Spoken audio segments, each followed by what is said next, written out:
During the latest siege on Gaza, Western media coverage has been downright shameful. Take a look at a couple headlines from this morning. 3 days into the Israeli military offensive dubbed Operation Protective Shield. First, Fox News says Gaza rockets aimed at Israel. What would you do with just 15 seconds? Wow.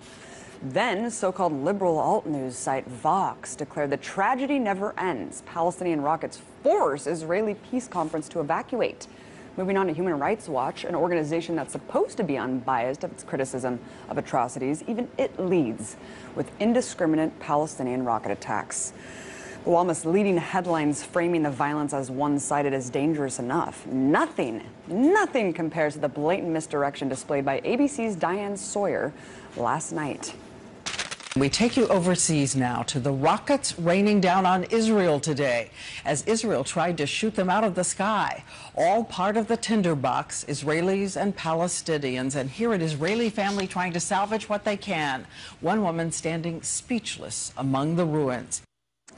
See, the only problem with this broadcast was that the photos Sawyer showed of bombed out buildings and Israeli families trying to salvage the remnants of their homes were actually Palestinians in Gaza City. Now, thankfully, there's been so much outrage over this egregious mistake that ABC has already issued an apology online and claims that it will make another one on air. But how many people will see the correction? How many watching that report saw those horrifying images and thought, wow, look at how much damage Hamas rockets are doing?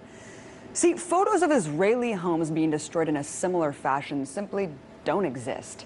And whatever damage is done by rockets pales in comparison to Israel's aerial bombings. Yes, we all make mistakes. Goodness knows I've made plenty on this show. But this is not just a common or excusable mishap. As journalist Rania Kalik explains, Sawyer's bald misreporting reflects either a deliberate lie by ABC News or willful ignorance so severe that Palestinian death and misery is invisible even when it's staring ABC producers square in the face. Death and misery, which, by the way, now amounts to at least 90 Palestinian deaths, according to the Gaza Health Ministry, and over 339 injured at the time of this broadcast, while 2 Israelis have been injured as a result of the rockets. But you won't hear this disproportionality reported in the Western press, because Palestinian deaths are just another inconvenient truth.